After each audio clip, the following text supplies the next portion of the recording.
point in American history. As many of you may know, the Union, or the North, were the victors. But today, I would like to focus on the Confederate side of the war, mainly General Stonewall Jackson. We will be discussing his early life, his civilian life, his life during the war, and his death. I will be discussing his early life. When Jackson was a young boy, he had 3 siblings. His father and his older sister died of pneumonia, leaving his mother a widow.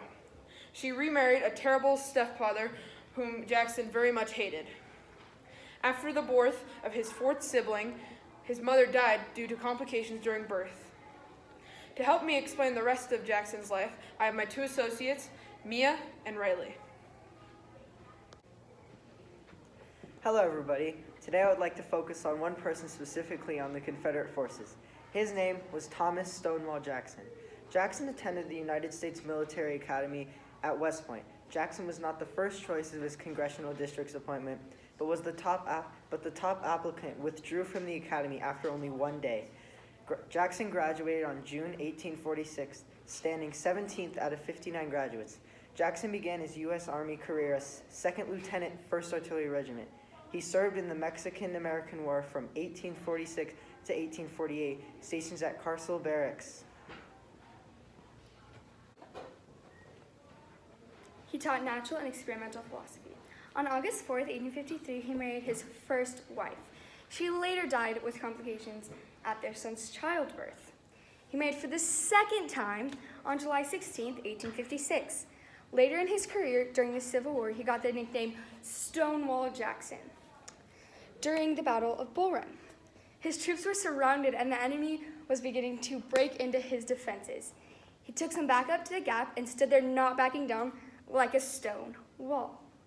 From then on, he was always called Stonewall. Thomas also played a crucial part in the Second Battle of Bull Run. John Pope, for the Union side, had 15,000 plus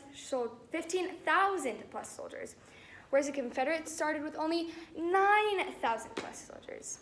Jackson took some troops to a supply base in Manassas. When they reached the base, they burned it down and hid in the woods. When the Union reached the base, they were surprised by an attack by the Confederates. Both sides lost heavy amounts of soldiers, but the Union refused to send backup. The Confederates, however, sent 28,000 extra soldiers and forced Pope to retreat. Jackson fought in many battles during the Civil War. One such battle, the Battle of Chancellorsville, would be the last battle he ever fought.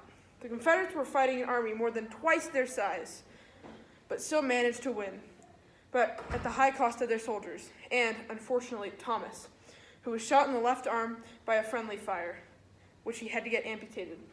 He then died 8 days later to pneumonia, caused by a weakened immune system trying to fight off infection. Thomas Jackson was a great leader, whose battle tactics won most of the Confederate battles.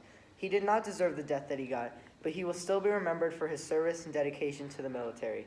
Thank you for attending our Thomas Stonewall Jackson TED Talk. Thanks for watching.